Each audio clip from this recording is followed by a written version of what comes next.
Wash your hands every minute of every day. Left.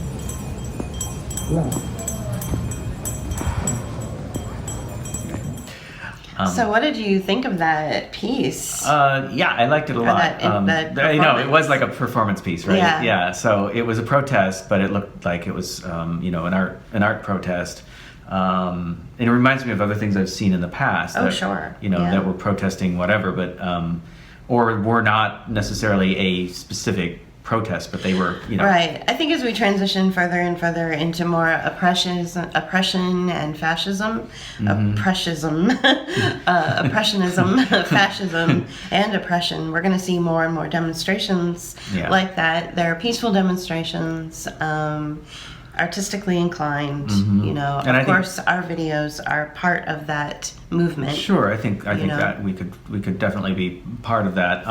I appreciate that they took the time to do this, and because it is abstract as it is, I like the fact that it's abstract makes people think. I watched the entire video. It's about 30 minutes, 40 minutes, and at some point someone was like, "What's your message? What's your message?" And it's like, you have to figure that out, right? So this is designed to make you think, because you can go out there and scream and yell and say all these things in a protest, and you will put people off, or you will get resistance, right? Because I'm in my box and this is my belief and I'm not going to listen to you. Now, when you have something like this, you still may get that, but you have more of an opportunity to get people to think, right? Than if you just came out with signs. Right. What I really liked about it in particular, if you're just looking at it as a performance piece and having a theatrical background and, understanding like how important it is to have the right kind of costume and the right, even the way that you speak the message, you have to speak in slowly so that people can understand what you're saying. There's all sorts of things that are done on stage that have to be, you have to have the right kind of direction. So, I have a feeling we all know who the person was who was behind this. I've been to Burlington, and so even without being told what the city was or what the location of the performance piece was, I knew immediately that it was Burlington because I recognized it. But the person who was actually in charge of it, she shall remain nameless. But as far as the piece itself, just on a standalone piece, I liked it because it had good costuming, it had good messaging, you could understand the message, and it's an art piece, so your takeaway is supposed to be whatever you want it to be. The thing about that we always say regarding our work and our creative enterprise with Book of Hours is, we're not Whitney Webb, we are not James Corbett. We are artists, and we can take the information that Whitney Webb and James Corbett and anybody else out there who provides really good, solid information, Corey Morningstar, Allison McDowell, anybody who does their research and connects the dots, about what's going on in the world. You can take all that information, and it's up here, it's in your head, but it takes the artists and the creatives to make you feel something. You can't have any kind of change in your life unless you feel it. You can have, libraries full of information, but if those books and if that information doesn't push you to some kind of emotional response, then it's just words. Well, I think that's, and we've talked about this before, like poetry and paintings do something to you that they will move you in an emotional or other ways, intellectual, but not. So the left right side of the brain kind of thing, where you have, if you're thinking on the right side of the brain, you're more in a more creative place, right? And so the left side of the brain, it's analytical, right? And so reading information, and you take it in and it registers, and you're like, okay, I have that information. But the right side of the brain, the more emotional, the more creative, allows you to then feel that more and bring it in more. And so like poetry is a practice and a discipline that is like, you know, painting or the videos that we do, where we really work to hone in on a specific point and use something else. Like in poetry it would be like a turn of phrase or the meter or the particular word or the way it's phrased to get you to think about it but also feel something.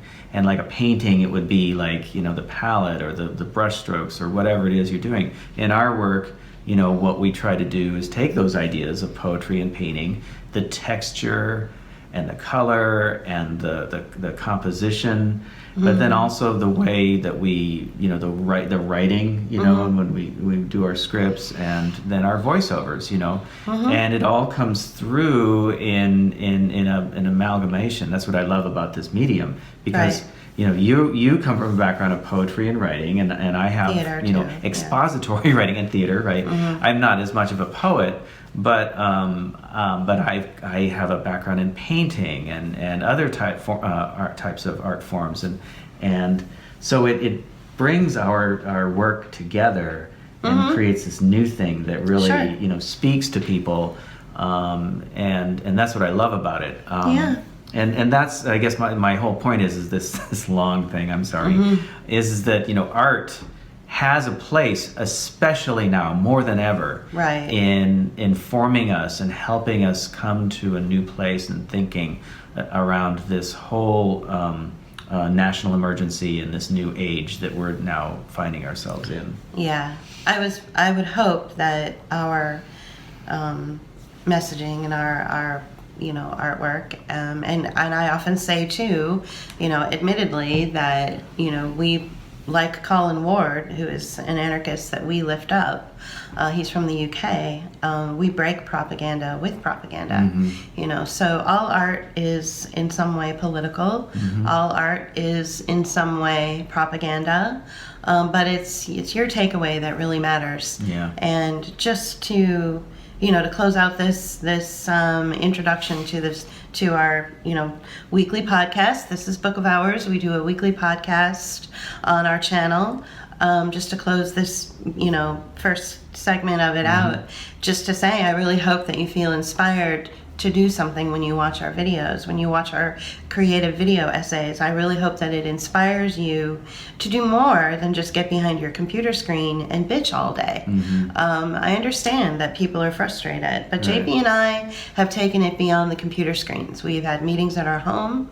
We have, you know, gone to the restaurants in Pennsylvania, because that's where we live, that are disobeying and defying fascist orders. We've supported those places. We have used, you know, what little money we do have to support those places. We've brought people in who are questioning the national emergency and the validity and the justification for it. That's what artists do. We help you feel. We want to make you feel empowered. We want to make you feel something.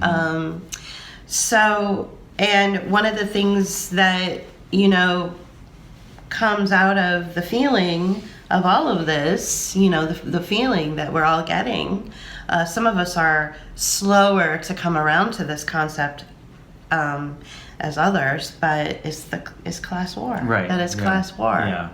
And you know, we'll get into this a little bit later, but, you know, there's other people that are out there that are calling this and mislabeling it, calling it out and mislabeling it, and we'll get into that in a minute, but we want to give our take first, that, you know, go along with what Julie was just saying. This is class warfare. This is being done to us, and it's being done to us by the billionaire ruling class and the managerial class in collaboration. Just really quickly, the billionaire class are, you know, like the Bezoses of the world, or the Bill Gateses, or the Michael Bloombergs.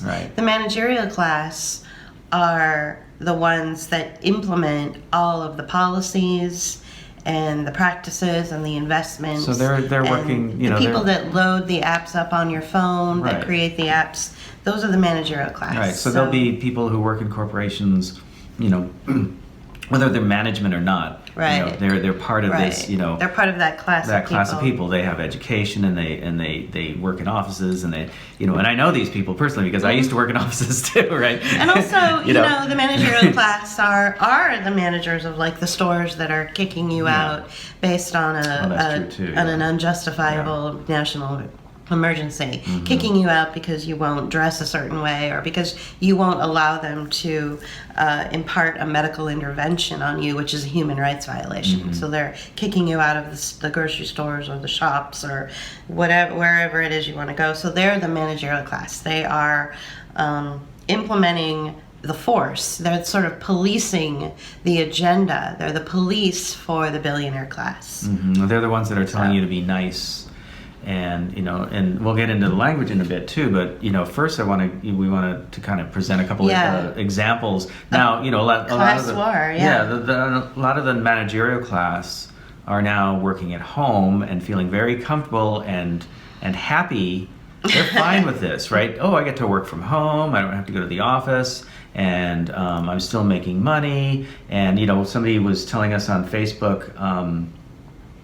That they get sick of hearing from these people. Like they gave an example of somebody that they knew that had their little gentlemanly farm out outside of the city, and their freezers were stocked full of food, and yet they were still able to work from where they were staying.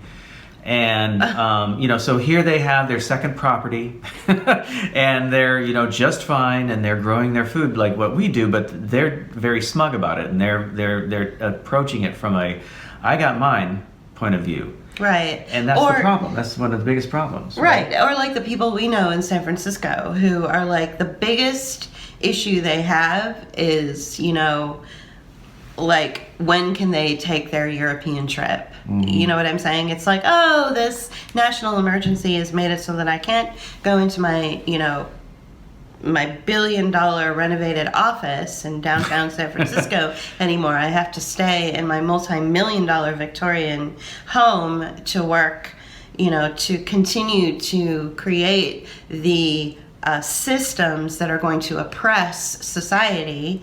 I make tons of money. I'm a founder for an app. I'm a founder for a website. I'm a founder for a transportation, wraparound service, whatever. I wonder if I'm going to still be able to take my vacation in, June of the coming year, or should I push it to July? My European vacation. Right. And that's their biggest, problem. That's their biggest concern in life, and this is class war. Yeah. Well, they're war. sitting in a great place to watch the Depression go by. By the way, the Depression that nobody's talking about. Right. We are in the middle of the worst depression in the history of the world, and nobody's talking about the fact that we're in a depression. Right. I wonder if during the Great Depression of the 1930s and the crash of 1929, if in fact the media also was not talking about it the way the media doesn't talk about it now. That was front and center. It was what newspapers talked about. And see, that's the difference back then and now is like the media was more diverse, and there were more newspapers in any given city than there are in the entire country now. Right. So and so they weren't all owned by 5 corporate overlords, right? Right. And so they actually brought information and exactly, and to the people. You had a lot more information getting out there than you do now, and it wasn't being suppressed like it is today. So now we have access to information at the tip of our fingers, more easily accessible than ever before. I mean, with newspapers, you had to wait a day maybe to get the news. Now you have it instantly, but now it's being suppressed. Right. And so people like us get shadow banned or taken down. Or right. whatever. So it's easier to censor and suppress when it's so easily accessible. When it's more difficult to get the information that's true, then it's more difficult to suppress. Well, I mean, it's just more diverse. It's that simple. Yeah. Also, another this ties into like the lack of information and the lack of knowledge to the general population about the fact that this is a Great Depression is part of what is a component of a Great Depression. All the lies and the misinformation. Right. And or just ignorance from the population. Right. It's like, the ignorance comes from the lack of information getting out there, or the misinformation that's being, That's outside of the financial, problems that, living in a depression causes. The lack of information is also a component of depression. And then the dumbing down of people through the education system, through, the last 30 years has just made people just like not as smart. The lack of critical thinking, the lack of thinking for yourself, but also the lack of just general knowledge. It's all been reduced to test taking, to where people are just like learning, like stupid shit that doesn't really add up to much, right? And so when you don't have that kind of a means of thinking, you can't put things together. And so we have a really good example of class war with a personal friend of ours. So we're in class war. This is class war, and out of class war has come the Great Depression, or another Great Depression, which we're living in. Okay, so our friend Kevin he has been able to carve out a business for himself by walking dogs, and he's actually doing pretty well. He's actually doing really well, but there is definitely we talk practically every day, and every day he tells me a different story, which is an example of class war. He has a client that insists that he stand in an outdoor patio every day with a mask on, and then the client will come down the stairs, open the front door of the building, hand him the dog from a distance, and then Kevin can go and walk the dog. So that distance distinction, and that, forcing him to stand outside in the patio area or in the garden, or this is very much like a sort of a managerial peasant or proletariat managerial relationship, situation. I try to explain it to him. I think he gets it.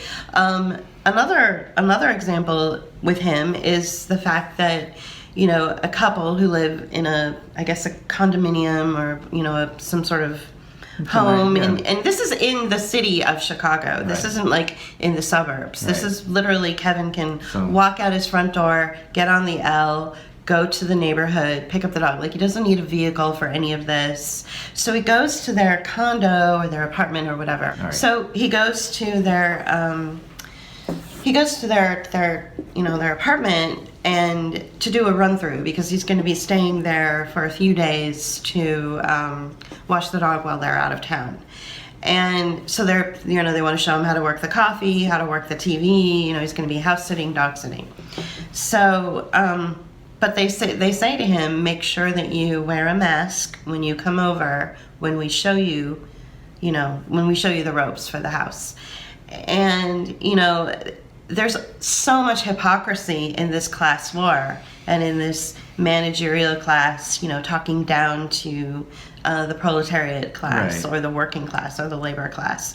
I mean, there's so much hypocrisy that it's unbearable. So, like, they tell them to do this while they themselves are traveling to a state which I believe is like open. It's like a mask-free state. There's no closure of businesses. There's no like huge national or huge statewide emergency. They're just like, they're not as strict about it as, say, like California or Illinois or whatever. So it's hypocritical for them to say, you have to wear a mask in our house, but we're going to go travel the distance to go to a place that doesn't require that doesn't really require it. Now, maybe they have, maybe they're doing like a family event and they were planning on going there anyway, but that's whatever. That's beside the point. That's really they're going to a place that doesn't require it. I mean, they could go to a state that does. And so why is it okay for them to take off their mask once they exit the plane?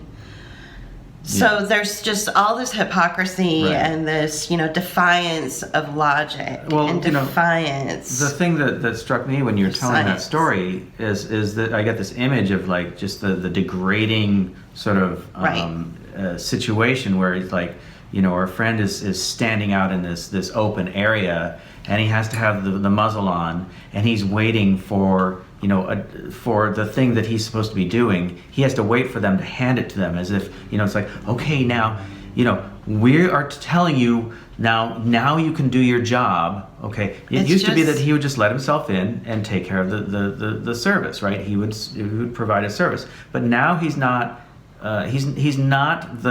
on the same sort of equal par that he might have been before. Now he's lower, and they're handing off the job to him, and he's being treated like the help or a servant that they own, as opposed to somebody who is just a service provider that comes in, takes care of it, and goes about. And you're kind of on this equal footing. A little more equal, not quite as much, but almost more.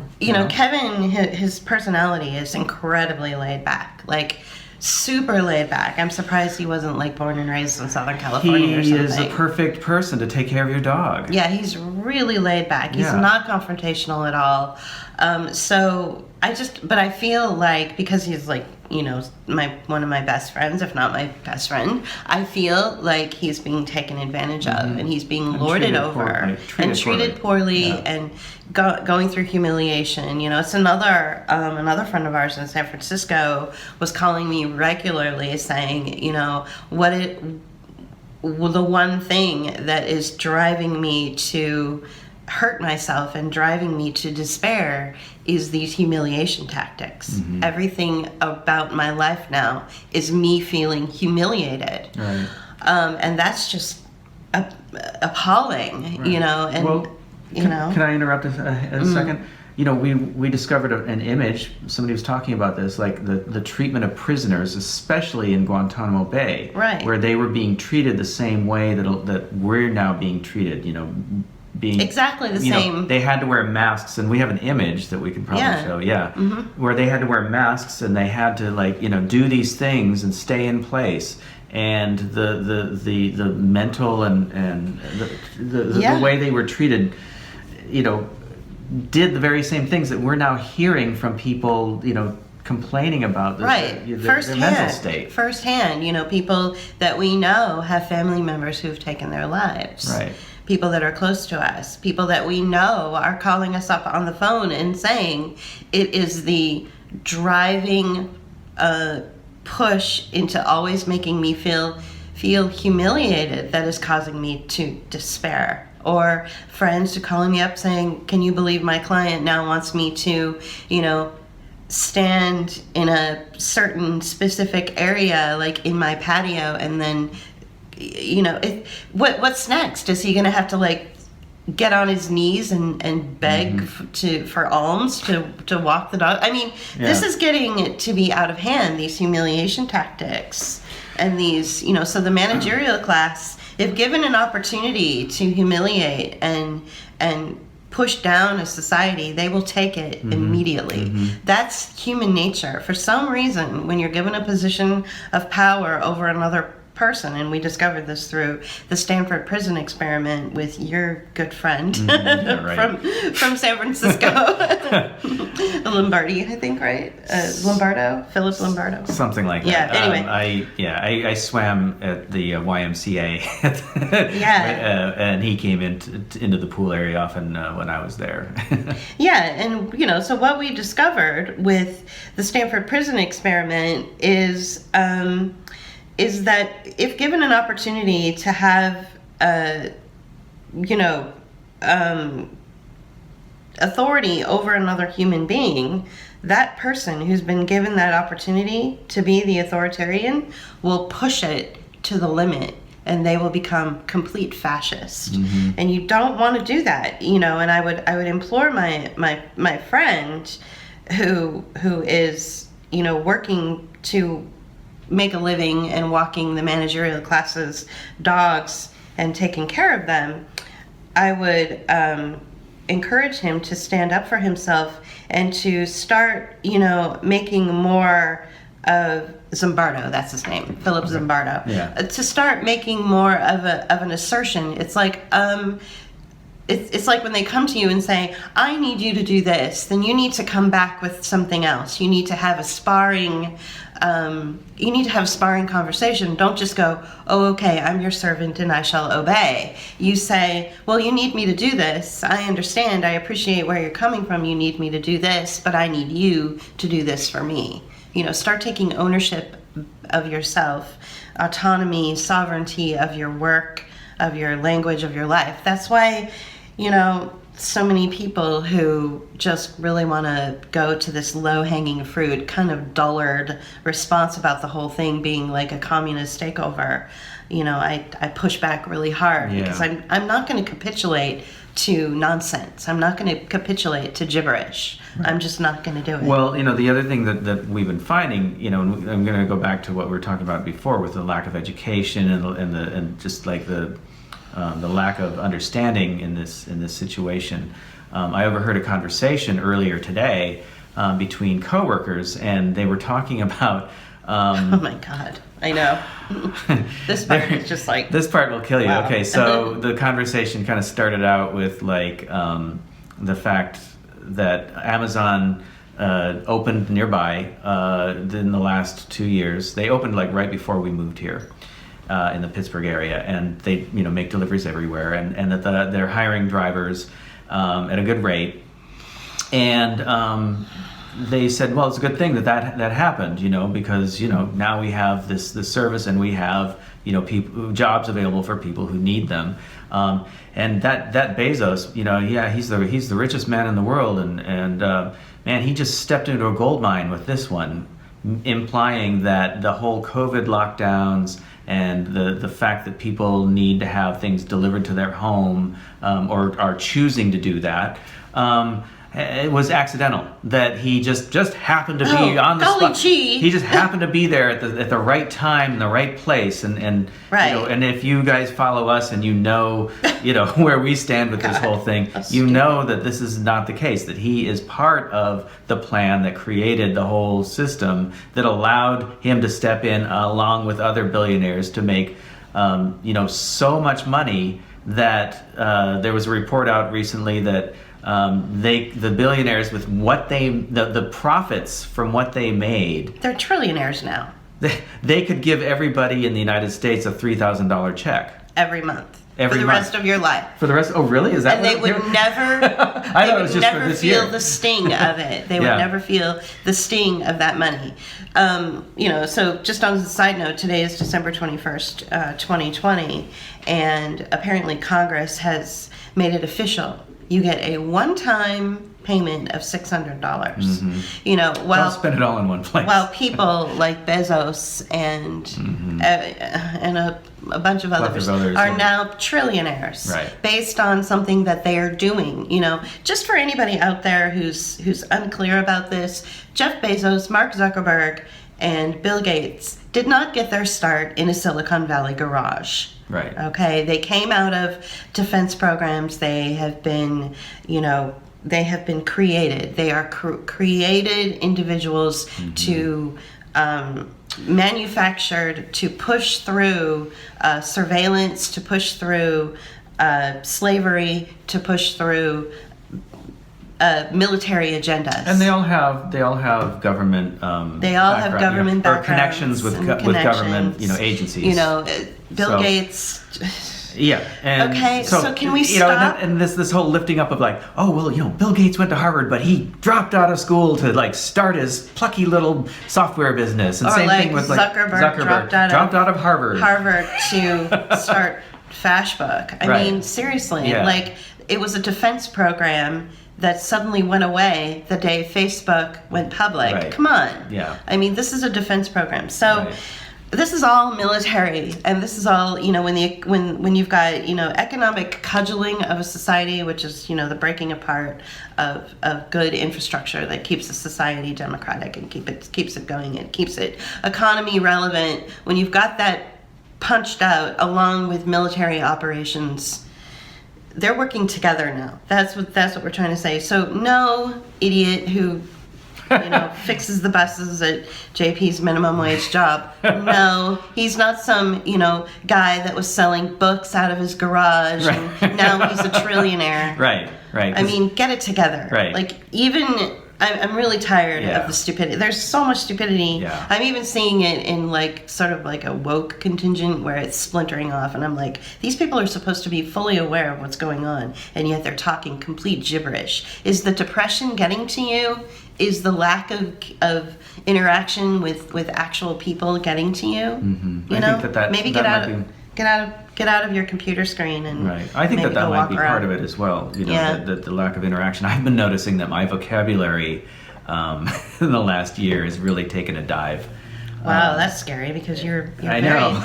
what, said the word loquacious? Loquacious or vocabulary-ish. You know, Yeah. it's. I'll reach for a word So and it'll we're go gonna have to and it work won't on be that. there. You Yeah, know, we'll work on that. Yeah. That's, whatever. It's very But frustrating. I think that, it might be my age too, but I doubt that.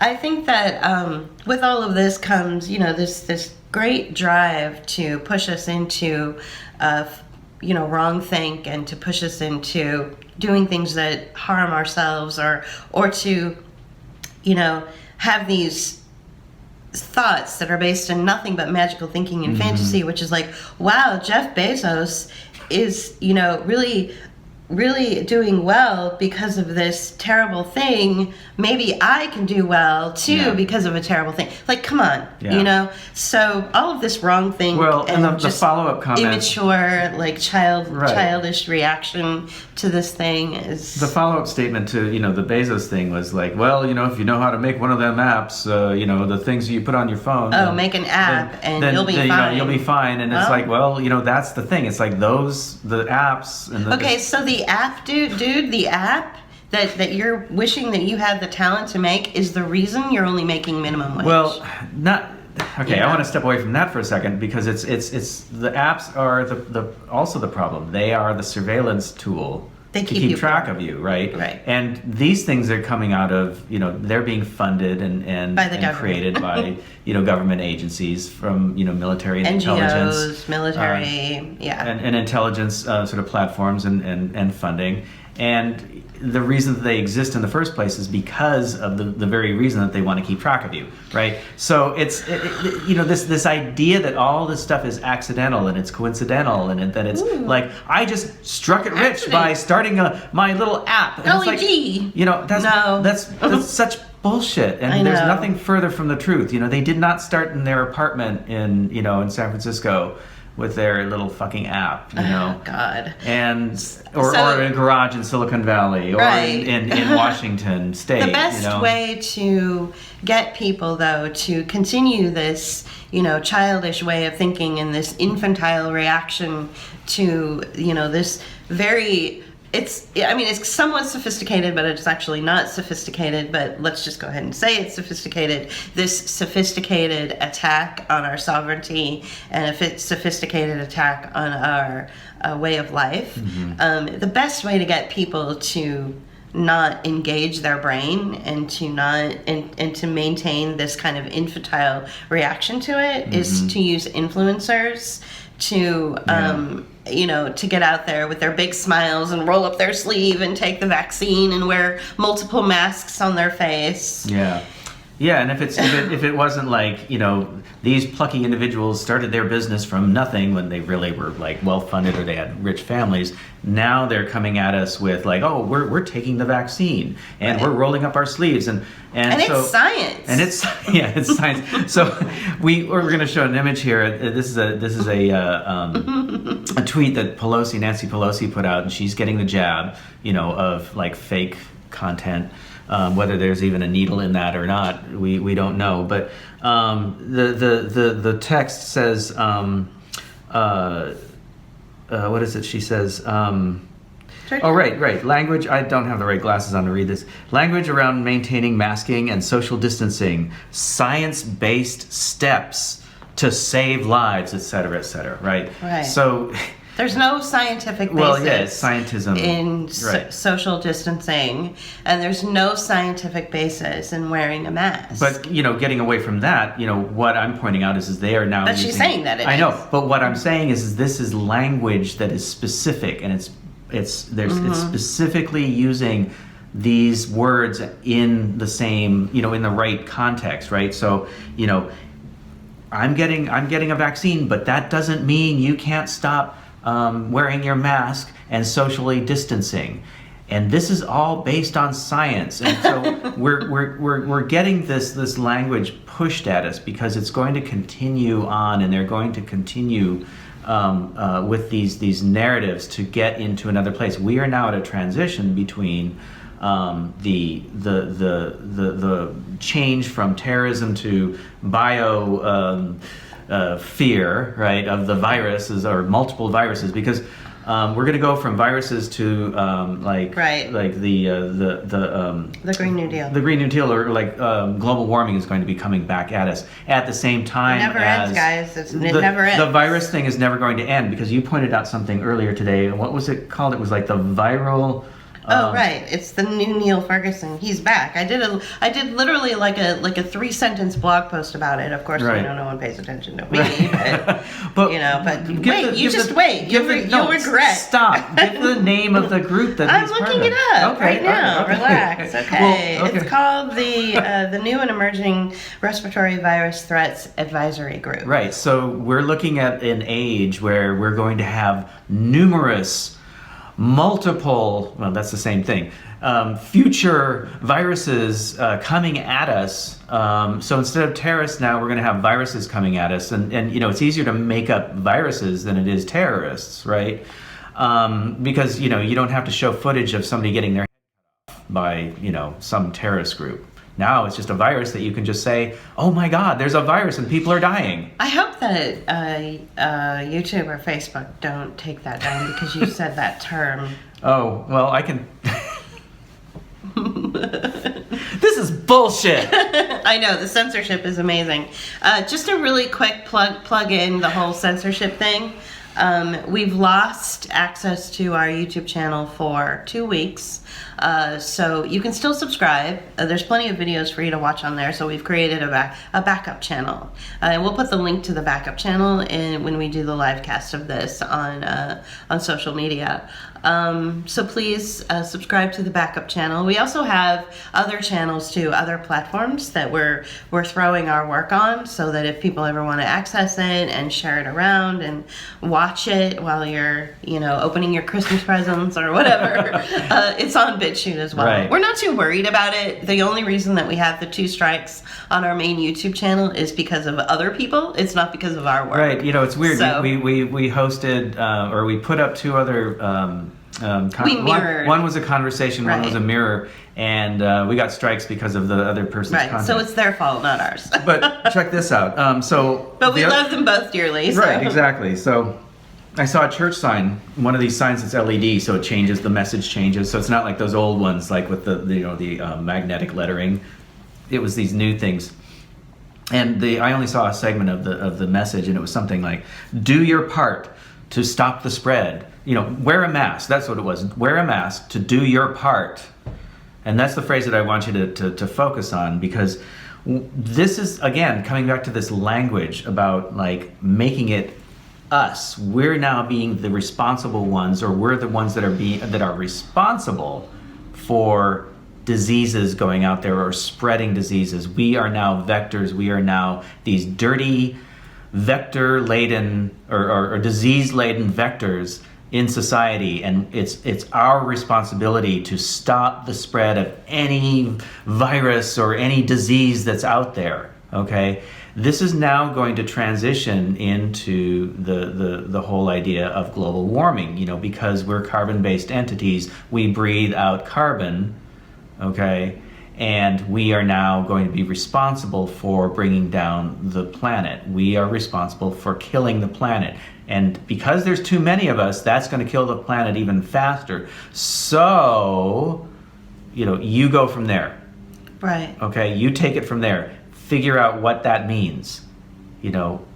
And it's really fucked up how this whole idea of you are responsible now for everything that's wrong in the world. Mm-hmm. Okay, including the death of the planet, which is not true. We've been living on this planet for billions of years. It's not true. Or millions at least. Yeah. I don't know how many years that but we've been, people have been, we're part of the planet. Yes, right. We are carbon-based and the world is carbon based. And to think that, you know, we're now responsible, not oil and not coal and not all things, but we use those things. But the billionaires that have paid for the extraction of these things to sell to us so that they can make money, they're not responsible at all. You are, because you drive a car, or you breathe, or you buy food. Or what I like, you know, what I find really insidious is this kind of conversation where it's like, you need this in order to function in your life. Let's say it's a car. Okay, there's a car. How can you drive a car? All of these, you know, the gas, the emissions, oh my God, the car is causing, you know, the breakdown of the earth. And you think, and you say to yourself, fine, I'll give up a car. We don't have a car, mostly for financial reasons, but we don't have a car. So, and you say, oh, fine, I'll give up my car. Give me an alternative. Oh, no, I can't do that. No. I'm not going to do that. No. No, we can't. So you can't blame people for, you know, for doing the things that you claim are destroying the planet when that's all that they have. Right, especially in communities to where live that's you know, where, like, you know, the car is the lifeline to work. If the bus especially system, around here. Right. Well, like here we have a bus system, okay, not very good, but not a great one. And it's then there's some serious holes in that system in different parts of this neighborhood. So not everybody is served equally in that respect. Okay, with the public transportation, and so they actually do need a car to get to their job. And yet these people are you know, vilified. But yet at the same time, there's people in San Francisco who don't need a car, literally do not need a car, and yet they've got one or two of them.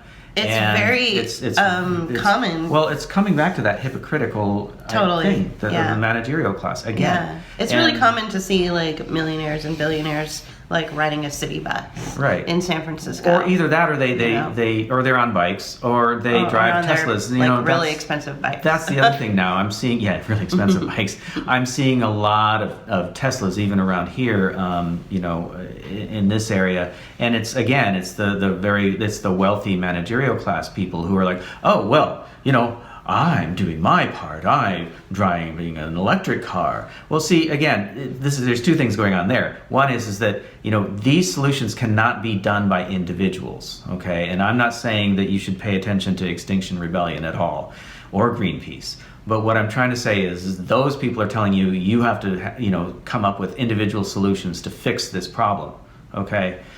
The other thing is that, you know, these wealthy people are saying, oh, well, I'm just, you know, I'm not spewing out carbon because I have an electric car. Well, you know, you cannot fix the problem that capitalism has created in the form of, you know, pollution and whatever else they say is going on in the world with an equally destructive product. Because those cars, those Teslas, take hundreds of pounds of materials to make the batteries, and those pounds of materials come from a place, from the earth, and those mines create so much pollution. But because we don't see it, it's not in our backyard, it's in another country, right, we don't have to deal with it. And so for us, it's a clean thing. Right. And it's not. It's so not clean. A Tesla is not a clean vehicle in any stretch of the imagination. It's just as dirty as any other car because of the things that are used to make it work. I mean, windmills are a good example of that too. Yeah. Mm-hmm. You know, the mining that it takes for the materials for the windmills to go. You know, and even Trump brought this up once. I'm not a fan of Trump, whatever, but I think he even tried to bring it up at one point, and he was completely, you know, that narrative was killed immediately in our, you know, liberal press. Right. You know, so the fact that all of these things which are going to be funded through your pension in the future, in the future, in the green economy, and the language of, you know, further blaming the victim or further blaming you for everything that's wrong in the world, that's going to increase. Mm-hmm. And then you're going to see your pensions go away and your bank account go away, and then you're going to have to get on some kind of universal basic income, but you're going to have to follow all of these, you know, green steps in order to qualify for the income.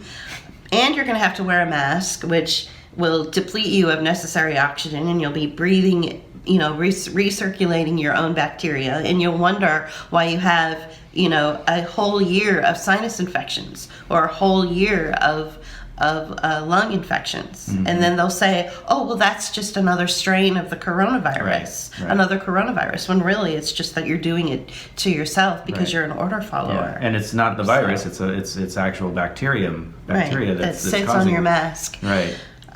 So, you've got these influencers, like we were talking about, that are meant to make you feel like you need to run out and get a vaccine. A lot of people are saying, look at how obvious these videos and pictures are. I mean, the caps are still on the needles. It's clearly not done by a doctor, but it's done by an actor. Yeah, and they have a face shield and a mask, and so you can't see that person. It's just all of this theater. It's theater. badly executed production, okay? Mm-hmm. And it's just kabuki theater. That's all it is. It's just bread and circus. I don't know how else to put it. It's just theater. And so a lot of people are responding to that going, well, no one's going to, rush out and get a vaccine because it's clearly theater. It's clearly not even about the vaccine. And plus we know the dangers of untested vaccines and all this stuff. So, and my response to that was, well, the mask is also theater. The mask is also pantomiming and virtue signaling. And the mask is also being used as an excuse to attack other individuals and lord over other individuals and pretend to manage other individuals. The mask is also, all of these things. And it is a big pantomime and it is big theater. And yet everyone's wearing them. Right. So clearly even if working. you do see that it is just theater, people are still going to rush to get the vaccine. Mm-hmm. And so at some point, you who are aware of all of this and you who have looked at this, I've looked at it through the lens of a big marketing campaign from day one. Mm-hmm. From day one, I said that. And I'm glad to see that people who are more popular than me, people like Cory Morningstar and Alison McDowell, and people like some of these right-wing reactionary types, who are now starting to use that language. They're starting to say it's a marketing campaign. So I'm glad to see that. But from day one, the day that the national emergency was declared on March 13th of 2020, I said, this is a marketing campaign. Mm-hmm. Yeah. This is nothing more than a very slick designed poster that is telling you how to feel and how to live your life. That's it. It's just a poster and it's just a video that's telling you how you should feel. Yeah. And it's really sad that so many people don't understand that that's all it is, and they live in fear, and they live in fear of a disease that doesn't exist. They don't pay attention to the fact that the guy who is, talking about the disease as if it's real is the same guy that targeted gay men in the 1980s. So this is a target of humanity now.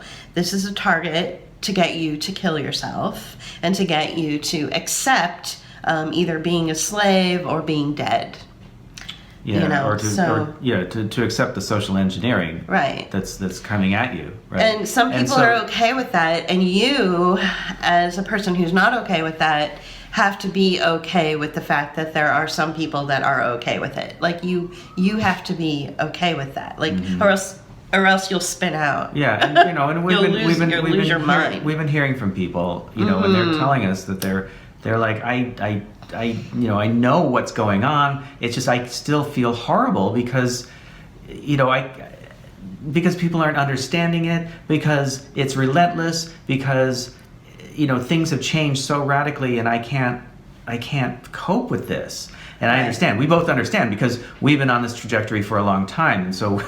COVID was in our lives long before COVID was a thing. Right, exactly. And it wasn't a virus. It was just It was just just families. Common good, family bullshit. Yeah. So I feel like poverty. I feel like people who've already gone through the circle of the different factions of this national emergency, losing friendships, losing family. That's one aspect of it. Fear mongering through the media. That's another aspect of it. Poverty, rising poverty. You yourself are affected by the rising poverty. That's another aspect of it. And we're going off through the list of all the different, factions of the national emergency that we're all in right now. And we're like, oh yeah, we did that back in 2016. Oh yeah, that happened in 2017. Oh yeah, that happened over there in 2018. So, and now that it's 2020, we're like, we can handle it. That's why so many people like us, because we're not reactionary. Yeah, and they talk to us and they're like, oh my God, you guys are a breath of fresh air, because you bring it back down to reality. Like, you can handle this, you can get through it. I promise you can. You just have to not let, a really excellent designed poster get to you. Right. I mean, to me, it's pretty easy. And we've been hearing from folks in San Francisco about the relentlessness and the oppressive nature of the propaganda coming across there. Just in your daily life, you're walking around when you can go outside. You're walking around, and there's not just one poster in a window. There's like tons of them, and it's like living in Orwell's 1984, where these posters are just telling you, that you are the spread of a disease, that you need to take action in order to make other people feel like they won't get sick from you, and they won't get sick. This is whatever. It's all bullshit. But the propaganda is just relentless and overwhelming, and it just gets to you after a while. It's very oppressive. And we've seen it. It's not as bad in Pittsburgh, but it's just it's just bad. And and as like Julie said, now we're starting to see factionalization and people going here and there, and the blaming that's going on for where this is coming from. The responsibility for where this is coming from is like, oh, it's a flying saucer. No, it's the communists. No, it's the and and we're staying sticking to our story. Oh yeah, this is fascism. This is corporate takeover of the government, and the government takeover of the corporations. This is public-private partnerships. This is fascism. I mean, we've been talking about public-private partnerships long before we even knew what the World Economic Forum was. Right. So we've been talking about public-private partnerships, and other, commentators and other platform, content creators and people who have their own platforms have also been talking about it long before we even knew what the World Economic Forum was. We're gonna tell you, because there's people out there that follow us who are saying that this is about socialism and communism. We're going to tell you that is not the case, and we keep getting into arguments with people about it. And we're just gonna stay true to we're saying this is fascism, this is totalitarianism, this is authoritarianism. It is not. These are coming from corporations, not the Communist Party of China. It's not a Marxist or Chinese communist. Right, it's just not. And, as much as we're, against, state-sponsored communism, we're going to hold true to that. And there's a new video out by J.P. Sears. Came out about 5 days ago. Yeah, and he's just basically doing the same thing and falling into that same trap. Yeah. And and he has this thing where it's the same snarkiness, the same content that he always puts out. It's not very like bright. And the thing is it's getting old because he's saying the same thing over again. But now he's like saying, communist rule number 1, and then he's going on to this thing, and he's. I thought it was satire. I thought it was satire too, because he's not very bright. So I just was like, okay, some libertarian being satirical, whatever. Right. But even if it is satirical, it's a little. It's I hate to say satire is dangerous, but it's because of the way he's framing it. Right. How you frame things is just as important as what you're saying. And I think that that framing, even if he is being satirical, is pointing blame in the wrong direction, and he should be punching up, not punching across or down or whatever the case is. Right. I mean, he's just all wrong in this video, and it's just because he's a libertarian, and it's just because he's getting funded by people who need him to espouse this, wrong think. Right. He's just, he's got a new baby. He's just looking out for himself. He's got a high maintenance wife. That's all it is. He lives in Florida, so he's completely, which is an open state for the most part. There's another example of hypocrisy. Total. Yeah. And like another podcast star, Scott, said, who lives in Florida too, who said, yeah, he's just like Jimmy Dore. He wants to live in a safe, gated community. He probably wants a pool in the backyard. And Jimmy Dore is living the high life because he's sheepdogging people back into systems that ultimately oppress. And there's this whole eruption of AOC stuff that has come out. I'm still kind of looking into it, but he had her on his show. He had AOC on his show. Dore did? Yeah, and apparently fake went after her. I don't know what the story was. I don't know. I didn't even see it. We stopped watching him about a year ago. We don't watch him anymore. Yeah, so, but the point is, we got to the point where we were just kind of watching him just to have some sound on or something on in the background. And we were just like, why are we doing this? And we realized it's this sucks. He's not very bright. He's kind of dumb. He's just really reactionary.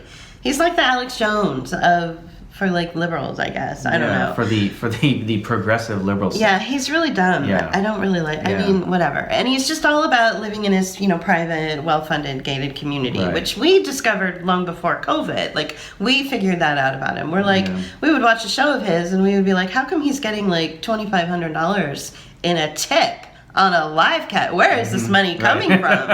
What the hell? Yeah. So there was something really, he would go live and he would get all this money, and I'm just and then his wife quit her job. I'm like, okay, he still makes minimum wage and we're still scraping by and we're getting excited when someone brings us a pie. So we have breakfast for 4 days, so it's at the same time we're being accused of being a controlled opposition where we're clearly, there's other people that are I know, we have all of 2,000 subscribers. He still has to have a minimum wage job. It's sure, that's us, whatever. Go fuck yourself. Go fuck off. But speaking of our work, getting back to our work, that's a very smooth transition. We just released a new video for the holidays, for Christmas, and let's watch the clip right now. This is the teaser.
So, Julie, what do you think? I like the teaser, JP. Thank you. It was very well done. Thank you. I appreciate that.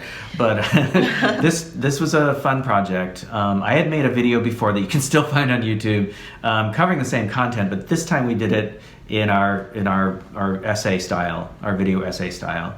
Right. And we had a lot of fun with this one. Yeah. First of all, it's a holiday one, so we hope everybody gets a chance to see it before Friday, which is Christmas. Mm-hmm. But not to give too much away about the video, what we did is we based it on what was the book again? The book was called War on Christmas. The War on Christmas by somebody... Professor Nissenbaum, I forget his first name. Stephen Nissenbaum.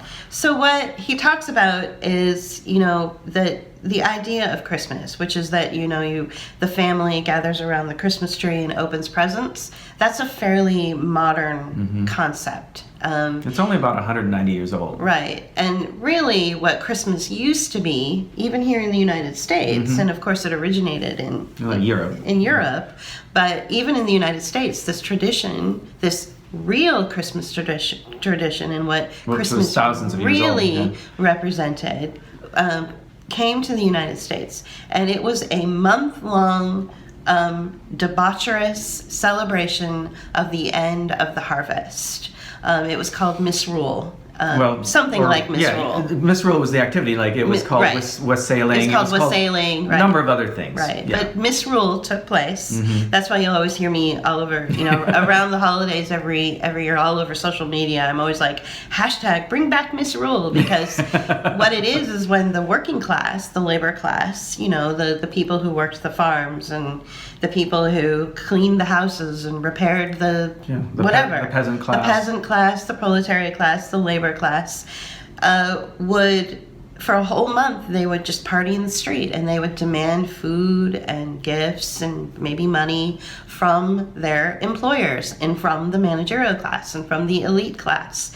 And for a long time, this was what Christmas meant. It meant a giant celebration where people partied in the street and they sang, and it was just complete debauchery, and during the first industrial revolution, the managerial class and, the moneyed elite, the people with all the money that were paying the peasants and paying the workers, they got tired of this. They were like, oh boy, here we go again. Right. Here comes, wassailing again. Right. Here comes the partying in the streets. And it was in a new urban context. Right. In the United States, which had a lack of tradition regarding like ritual and acting out. Right. So the money, at least from the religious types and the pious, So the moneyed interests, the people, living in New York, a few men living in New York, decided that they were done, that they no longer wanted to deal with this month-long celebratory, act of craziness, where they would have to open their door, a bunch of peasants would be standing at the door, give me your money, give me some food, and they would have to hand the food over, and basically it was during this time, it was an understood agreement that if you do this for us, and you throw us a big party, and let us have a big party for a whole month, that for the next year, we will continue to work the fields, we will continue to clean your homes, and continue to take care of your children, and all this stuff, like, we will continue to do that without question. Like, we will do that for you. But the managerialists, they got tired of this month-long celebration, because one day out of this month-long celebration, they actually switched roles, and the managerial class and the elites actually took on the role of the peasants and the servants got to be kings for a day. Literally, that's probably where the term came from, king for a day. Yeah. So they got to be kings and queens for a day. And eventually, the wealthy class said, okay, enough. How are we going to make this stop? This needs to stop. So they created the idea that Christmas is inside your home, nice and quiet, around the Christmas tree. With your family. It's nice and precious. And they fabricated the idea of Santa Claus and his reindeer and all this, magical thinking stuff that, and so that's why we have Christmas the way we is. The real tradition of Christmas is chaos, misrule, partying in the street, demanding money, demanding food, demanding clothes. And so I often think, and I might even write a little story about this, but I often think of, like, what would a 14-year-old girl who was like a scullery maid, say she and her sisters went out to the different big houses in the area, and their jobs were to clean the houses and be, working in the kitchen. And for the first, 14 or 15 years of their lives, the tradition had been misrule and partying in the street. And all of a sudden, one day, it wasn't about that anymore. and they were forced inside their tiny little home with their family that they probably didn't like very much, and they were given a crappy gift of old socks or whatever, or old stockings that were darned from, the tattered remnants of another old stocking. And they're like, excuse me, I want to go back out and party in the street like I did last year. I want my cakes. I want my new dress. I want some money. My liquor, yeah. I want to be the princess for a day like I got to be last year. So during the first Industrial Revolution and this big shift in social engineering took place, this was a society being socially engineered. I'm sure you had a lot of squabbling and a lot of questioning, like, why is this happening? Why is our big celebratory month-long brouhaha, why is it being taken away from us? Right. Just like right now. Why are the ice skating rinks being taken away from us? Why can't I be in my church play anymore? Why can't I, celebrate Christmas the way I've always Why celebrated? am I being told I can't go see my grandparents or my family? Right. Why can't I be in these all the social things parties? that you identify with Christmas, going to your favorite neighborhood and going shopping and doing all these things, all of that has been taken away from you as we transition into the Fourth Industrial Revolution.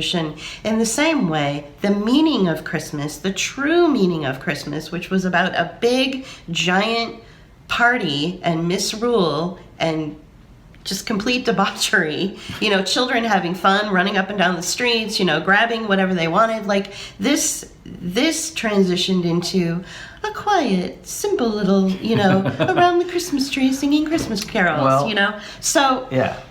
So these industrial ages are changing the way society is socially engineered. And so all of that, what I just explained, is done beautifully in our video essay called Resetting Christmas. Right. And I would love it if you could please become a patron. We would love it if you could please become a patron, and then you can have access to it. Right. For a donation of $7 or more. Today, it's well, today, but this is in general, yeah. In general, yeah. So she's referring to a Facebook post that we put out, or a special for the 21st, because it's the first day of winter, and it's also celebrating the fact that we're all going to get a $600 check. One check. So how that breaks down, and so we gave it the price. We won't. I don't think we'll qualify for it. Maybe not. But anyway, it's not all households qualify for right. the $600 check, so we need to put that out there. Yeah. Anyway, so for $7 or more, you can get a link from us to see this video right away. If you are a patron, so if you go to patreon.com/bookofhours and sign up for as little as $2 a month, you will see that video instantly. It will be in the screen on our posts on Patreon on our page. So patreon.com/bookofhours. And then the PayPal address is paypal.me/bookofhours, and for $7 or more, you can become you can get the link from us, and you can watch it instantly. Right. Yeah. Exactly. And it's it's like a half hour, and it's a nice little presentation. It's not too precious or no, anything it's like not that. too precious. We never go there, but so it's and we had a good time putting this one together. We did. We enjoy putting all of our video essays together, and just to give you the process takes this video. We kind of estimated out the time, and it's about around 40 hours. Right. So an entire work week, so think 8 hours a day, 5 days a week. So 40 hours went into a 30-minute video essay. And some of our longer video essays, of course, take longer time. Right. So, the process is, there's different levels of the process. First, we have to sort of conjure the idea, and that's where our patrons help. Our patrons give us inspiration and tell us, what it is that they want us to do. Or what things they're thinking about. What things they're thinking about, and what they like to see creatively interpreted. And we did that for one patron who, it's actually, to be honest with you, co-optation is one of my favorite videos, even though it doesn't fall into our new model series. No. I just think that it was a beautifully illustrated warning call to co-ops and small businesses to really try to maintain their integrity, because this truly is the foundation and the backbone of the United States Yeah. are the middle class and these privately owned businesses and these small businesses and these co-ops, and they're going away. It's like a fire sale. They're just being, destroyed every day. Every day the number rises, and it's just, so this video was sort of a plea to them to not fall for corporate tactics that will ultimately destroy them. Thinking that by taking a loan or changing the way that they operate in their business model, that somehow that's going to make them better. It won't. Stay true to your true vision, your pure vision, and that will sustain you, and people will respect that. Yeah. So co-optation was an idea that was presented to us officially by one of our patrons. So that's the level we are. We're very professional, but we're also very, down to earth. You know what I'm saying? So we will listen to our patrons and create something out of that. So, and in this case, this was something that I always wanted to kind of revisit, because my original video was just me sitting in front of the camera and kind of talking, and it's okay. It's the Christmas video? Yeah, the Christmas video. The Christmas video. And it's like... This was from years ago. Yeah, when we right. first were starting, and right. So I tried this thing out, and it was okay. But, this, and because, it's two things that are going on. We wanted to represent that information again, but also the fact that what we're going through this year, right now, this season, things are being taken away from us and things are being reversed. So things like, holiday parades are now being reversed, where you drive by the stuff as opposed to you standing still and the stuff going by you, right? Right. And so it's reversed. It's reversed. So this is social engineering. Yeah, it's all social engineering. It's all designed to isolate us more, keep us away from people and family, and keep us split up and break down our society through these social engineering tactics. Now, we point out in the video that we weren't happy with the overconsumption and debt spending of the past, of like buying gifts just to buy gifts. We're not saying we need to go back to that. In fact, we think that we should probably get away from that and go and return to more social interactions. Bring back misrule. And even if we don't go back to misrule, let's go back to misrule. Being with each other and celebrating the end of the harvest or the end of the year or whatever it is we celebrate together is more important than things. It's more important to do these things together, to eat and drink and party and be who we are as people, and that drives imagination, that drives creativity, that drives a feeling of belonging and humanity, and it grounds us more than things and stuff. Right. So. And it also, with that socialization and the getting together, can come ideas, and the ideas and the interactions are what is going to create that new society that everybody is craving and longing for right now. Because as I suspected, and as I said back in March when the national emergency was first declared, hold on, just wait for the holidays. It's going to get really bad, especially around the holidays, where people are already feeling alienated and misunderstood and regretting, their whatever mistakes they made over the year, or just feeling really tense around having to do like a family get together where they're the designated scapegoat in the family hierarchy and things like that, and all these mixed feelings that come with the holiday anyway. So the holiday time is where we have,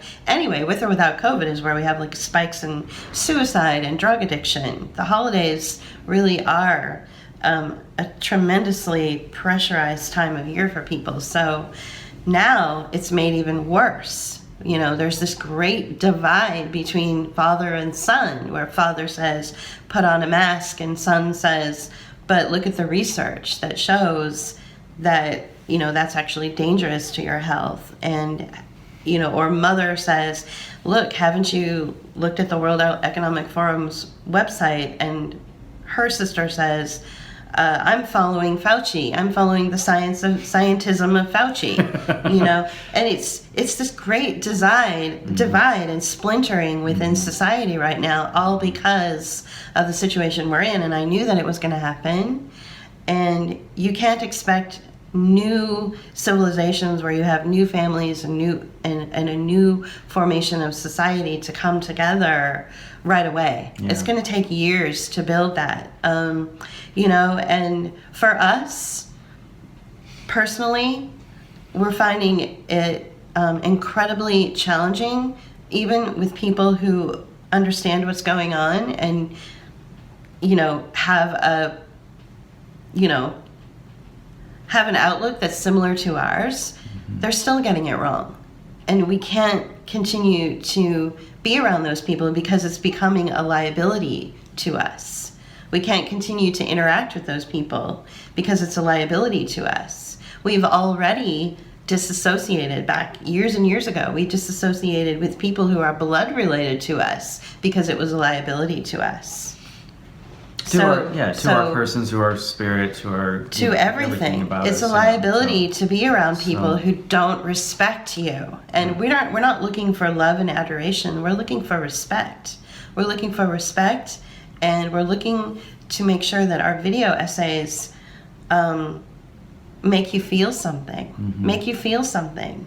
Yeah, which brings us back to the beginning of this session, this bookmark, where we talked about how art can bring understanding through emotions and feelings and and more than just facts can. So we hope that what we're bringing to you in our videos in general, but this one in particular too, is some further insight, not just information but insight into what's taking place and how sinister this really is, this social engineering that's taking place. Yeah. It really is sinister. So I guess that's about it for the day. Yep. So today is the 21st. If you get a chance to see the alignment of the planets, I guess there's some big astrological... It's going to be cloudy here for a while. I think they did it on purpose. Is it astrological or astrological? Astrological aligning of the planets. It's like the last one that happened was like in the 1600s or something. I don't know. Oh, astronomical or astronomical. Astronomical. That astronomical aligning of the planets. If you get a chance to see that, great. But who knows if we'll be able to. But Friday is Christmas, so I hope everybody is okay and getting through it. Yeah. Especially during the holidays when there's so much. This particular holiday, when we're seeing lots of commentary about people saying, my family has just canceled Christmas altogether. It's like, what the hell is that about? And all of these terrible things are taking place in people's personal lives. He's connected to 2,800 or so people on Facebook. And it's just a steady stream of posts that are coming through of people saying, my mother said this and Christmas is canceled. My father said that. Or I have to take a test in order to, go visit. It's just all this stuff that you have to do for nothing. It's no other reason than to oppress you. These people most likely didn't like you to begin with. Most likely they didn't have any respect for you to begin with. And now this national emergency has given them an opportunity to show their true colors. Yeah. Which is that they're sociopaths and complete assholes. Right. Towards you. Yeah. So why would you open yourself up to that? Right. So that's a liability. This season, to you. we want you to take care of yourself. Yeah. And be selfish. Be happy with who you are. Not be happy with who you are, but like be who you are. And really, this season, let's turn inward. Let's look a little bit at what's going on and try to figure out where we need to go next. Okay. Sounds good. Yeah. All right. All right. Well, we'll see you next time. Great. Have a happy Christmas, and we'll do one more for the new year. We'll do a year-end wrap-up. Yeah, we will. Okay. All right, we'll see you next time. Bye, guys. Bye-bye. Book of Hours is determined to remain an essential platform that offers a creative interpretation for lockdown skeptics and experts who have been censored by mainstream press. Thanks to your donations, we can carry on doing this essential work as working artists. These big issues of the day are vital and need to be heard. So please share our videos, subscribe to our YouTube channel, make a one-time donation on our PayPal page, but most importantly, please be a part of our team on our Patreon page. Go to patreon.com/bookofhours and hit the blue button titled Become a Patron. Thank you.